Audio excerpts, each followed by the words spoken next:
Subscribe now and press the bell icon. Never miss an update.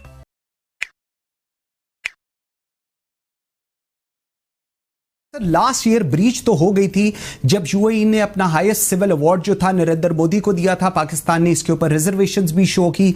अब UAE ने इसको Israel को accept कर लिया है। पाकिस्तान ने इसके ऊपर रिजर्वेशंस भी शो की, प्राइवेटली इसको कंडेम भी किया, लेकिन एक बार तो सेट हो गई थी। सो इस वक्त एक्सेप्ट करना कौन सी कोई ऐसी चीज है जिसको लेकर दोबारा एक थोड़ी तशवीश हम देखते हैं, specifically on this side of the world नजर आ रही है? जी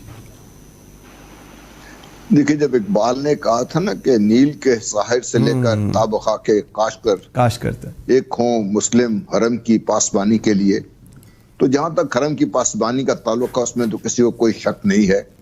और मैं नहीं समझता कि कैसा बेवकूफ शख्स होगा जो इस हरमैन शरीफैन की तरफ मैली आंख से देखेगा। उसके बाद फिर मुसलमानों के पास अपनी जान देने के अलावा ऑप्शन रह नहीं जाती। एब्सोल्युटली। एक तो इसको let's take this off the table. ठीक। नंबर 2, उम्मा का जो कॉन्सेप्ट है ना जी, बेसिकली ये कभी एक मिराज था जो पाकिस्तान के बाहर बहुत कम लोग इसको जानते भी थे, सोचते भी थे, बात भी करते थे। जो गैर मुस्लिम थे वो तो हमें एक उम्मत के लिहाज से देखते हैं, वो तो हमें समझते हैं कि मुसलमान हैं, फंडामेंटलिस्ट हैं, मुसलमान एक्सट्रीमिस्ट हैं, वो तो सारे देखते हैं ये। लेकिन हम जब आपस में मिलकर बैठते हैं तो हम में फिर अरब है, अजम है और इस वगैरह वगैरह ये हमारे मसाइल चलते हैं। फिर हम में तफरकाबाजी है, कुछ सुन्नी है, कुछ शिया है, कुछ शियों में अलग मसाइल हैं, कुछ सुन्नियों में अलग मसाइल हैं। तो एक तो अल्लाह के फजल से हमने अपने आप को इस तरीके से रेजा कर दिया है कि हमारा इकट्ठा होना पॉसिबल है ही नहीं।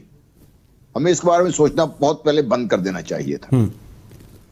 देखिए, यूएई ने जो कुछ किया, आप ये क्यों भूल जाते हैं कि मैं जो बात करने लगा हूं शायद इसके बारे में आपने ज्यादा गौर किया होगा। कराची की जो फॉल है या कराची की जो तबाही है और दुबई का जो राइज है, अब देखिए ये टाइम तकरीबन एक जैसा नहीं है, एक वक्त नहीं शुरू हुई है। आपको शायद ये अंदाजा नहीं है कि 2001-2002 में जब बलूचिस्तान में तखरीबकारी शुरू हुई और 2002 में भी स्पेसिफिक ये जो Balochistan so called liberation army है इसने काम शुरू किया, तो ये ज़बान ज़द आम था कि इसमें हमारे जो चंद ना समझ दोस्त हैं वो भी अपने जोर लगा रहे हैं कि गवादर ना बन पाए। ठीक। क्योंकि गवादर बहुत से लोगों को बहुत ज्यादा दुखता है। ओके। इसमें बाकी लोग तो आप छोड़ दीजिए, दुबई को बहुत दुखता है ये। ठीक। अगर गवादर ऑपरेशन हो जाए, अगर कराची पोर्ट ऑपरेशन हो, कराची एयरपोर्ट ऑपरेशन हो, तो अगर ये जब चीजें होंगी तो फिर दुनिया को उस तरफ जाने की जरूरत नहीं पड़ेगी। उन्होंने अपने आप को बहुत ज्यादा ओपन करके एक सोसाइटी बना के वो एक अपने आप को टूरिस्ट रिजॉर्ट बना के पेश कर दिया है। और अब वो उनको 2 मसाइल बने हुए हैं। एक तो जो ट्रंप साहब को इलेक्शन जितवाना है उन्होंने, नंबर 2 उनको जो ईरान की जो बॉगी है वो उनके ज़हन में खड़ी है। और ईरान भी कोई समझदारी का सबूत नहीं दे रहा। ईरान ने भी इन तमाम ममालिक जहां पर अरब ममालिक हैं इनके साथ जो मसाइल हैं उसके वो बढ़ रहे हैं दिन ब दिन। ओके, तो इसलिए ठीक मुझे इसमें कोई फ्रैंकली स्पीकिंग जो यूएई ने किया अच्छा किया, हमें क्यों इसमें मसला है? ये बिल्कुल सही। हमारा मसला ये है कि अब इजराइल आपके एक बोट राइड पे जाके बैठ जाएगा। आपके पहले भी काबुल से बैठ के उन्होंने जो 27 फरवरी को किया था, आपको याद होगा। ठीक। ओके सर, मुझे जरा ये चीज़ जनरल अशरफ सलीम साहब के पास है। जनरल साहब, मुझे एक चीज़ बताइएगा, आपको याद होगा पाकिस्तान ने कोशिश की थी ओआईसी के फॉरेन मिनिस्टर्स की मीटिंग बुलाने की जिसमें नाकामयाब रहा। उसके अंदर यूएई और जो सऊदी जो थी इनकी बैक्ड, उन्होंने अपोजिशन की थी उस ग्रुप ने। सो अब यूएई ने इसको इजराइल को एक्सेप्ट कर लिया है। सो उन्होंने दैट एक्चुअली मीन्स कि they are trying to go closer to America, because ये एक वो एक आप समझे एक थिंक टैंक है जो बताता है कि जी इस तरह one of the think tanks जिसका ये व्यू है कि जी ये सारी चीजें जो एंड कर रही हैं, जिस तरह आप भी पहले फरमा रहे थे, जल साहब भी फरमा रहे हैं, इट्स एंडिंग कि having a close tie with America and Israel is an illegitimate baby of America जिसके साथ अच्छा रिलेशन करना जरूरी है। इस पे बात यह है कि दुनिया में इस वक्त जो नई रीअलाइनमेंट्स हो रही हैं, ग्लोबल लेवल के ऊपर जो रीअलाइनमेंट्स हो रही हैं, आप उसको जरा देखिएगा कि एक तरफ अमेरिका है, अमेरिका अपनी जो सुपर पावर शिप जो है उसको लूज नहीं करना चाहता है, और वो ये भी नहीं चाहते हैं कि उनके मुकाबले में कोई और सुपर पावर दोबारा उभर के आ जाए, रशिया आ जाए या चाइना एक ऐसी सुपर पावर बन जाए जिसका इन्फ्लुएंस फार एंड वाइड हो और अमेरिका को वो चैलेंज कर सके। ठीक। तो एक तरफ वो है, दूसरी तरफ चाइना का एक ब्लॉक बन रहा है जिसमें चाइना को रशिया भी सपोर्ट कर रहा है, हो सकता है बाकी ममालिक भी उसके साथ आ जाएं।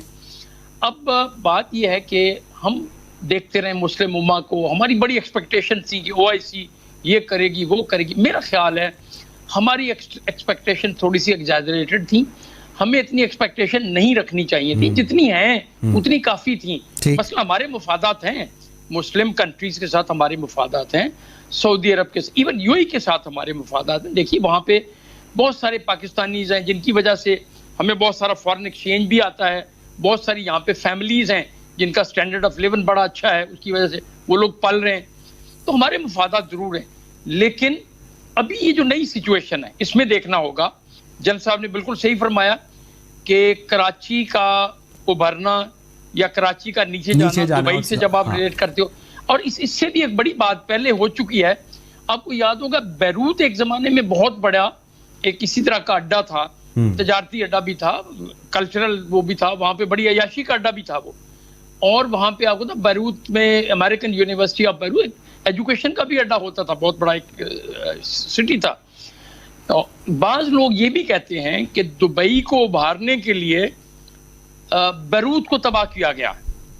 अब आप नेक्स्ट उस पे आइए स्टेज पे, it is not only Dubai, Israel ने ओमान के साथ कुछ मुआहदे किए हैं जिसमें ओमान की पोर्ट्स पे अगर इजराइल आ जाता है, दुबई में अगर इजराइल को फैसिलिटीज मिल जाती हैं, शिपिंग फैसिलिटीज मिल जाती हैं, फिर आप देखिएगा ग्वादर पोर्ट की जो अहमियत हम देख रहे हैं एज अ ट्रेड पोर्ट कह लीजिए, या आप किसी स्टेट के ऊपर आप इसको मिलिट्री पोर्ट भी कह सकते हो जिसमें चाइना भी होगा पाकिस्तान के लिए।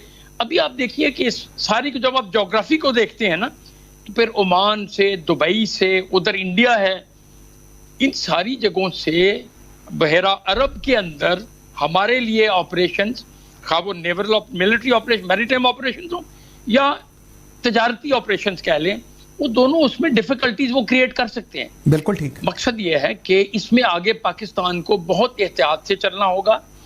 आपको ये नहीं है कि हम अपने जो थोड़े बहुत हमारे रिलेशनशिप्स हैं, ये मुस्लिम कंट्रीज हैं, ठीक है, उन्होंने इजराइल को रिकग्नाइज किया है, ओमान है या UAE है, हमें उनसे फिर भी रिलेशनशिप रखना है। और किसी हद तक उस रिलेशनशिप के तहत हम इजरायली इन्फ्लुएंस को वहां पे काउंटर करने के काबिल हों। बिल्कुल ठीक। हमें इस चीज को देखना चाहिए। अच्छा जय गुलाम मुस्तफा, मुझे सर ये बताइएगा, जिस तरह अभी बात हो रही है सऊदी अरब की इस पूरी सिचुएशन में